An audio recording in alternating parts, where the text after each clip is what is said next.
మా ట్రైన్ 3 o'clockకి, అంటే మేము 2:30కి అలా నిద్ర లేచేసి వచ్చేసాము.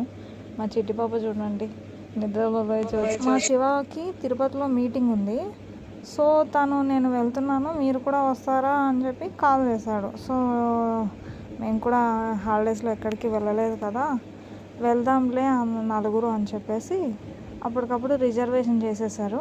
కానీ మా టికెట్లు కన్ఫామ్ అవ్వలేదు, పిల్లలు ఉన్నారు కదా, కన్ఫామ్ అవ్వలేదు. ఏం చేద్దాము, టీసీకి ఎలాగో అలాగా అడిగి చూద్దాంలే అని చెప్పేసి ట్రైన్ జర్నీ అనుకోవడానికి మెయిన్ రీజన్ వచ్చేసి మనుకు ట్రైన్లు అంటే చాలా ఇష్టము. ట్రైన్ జర్నీ తను ఈవినింగ్ మా ఆయన వాక్కి వెళ్ళేప్పుడు కానీ మా మామయ్య కానీ ఎవరో ఒక తనని ఈ ట్రైన్ చూపించడానికే తనని తీసుకెళ్ళి అలా ఇక్కడ కూడా చూడండి ట్రైన్ వస్తుందంటే ఎలా ఆడుకుంటూ ఉంటాడు.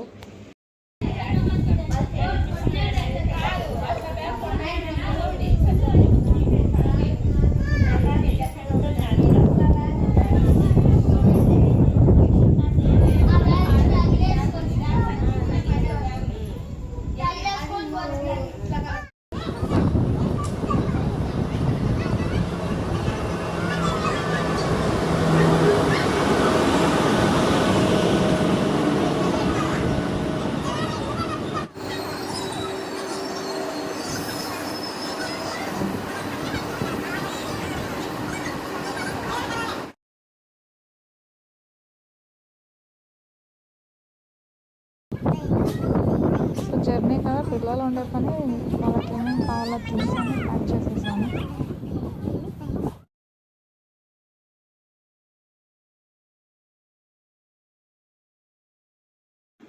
మా ట్రైన్ వచ్చేసింది ఫైనలీ. నాకైతే ఒక సీట్ అయితే ఖాళీగానే ఉంది. మా ఆయనకి మా అమ్మకి ఇద్దరికైతే కడపకు వచ్చిన తర్వాత ప్లేస్ దొరికింది.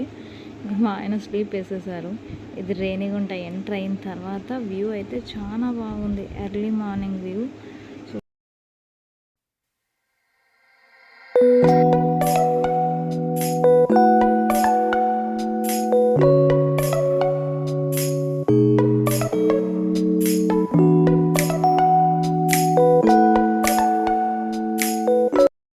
మా బుజ్జమ్మ లేసేసింది, వేసి చూడండి చూస్తాను.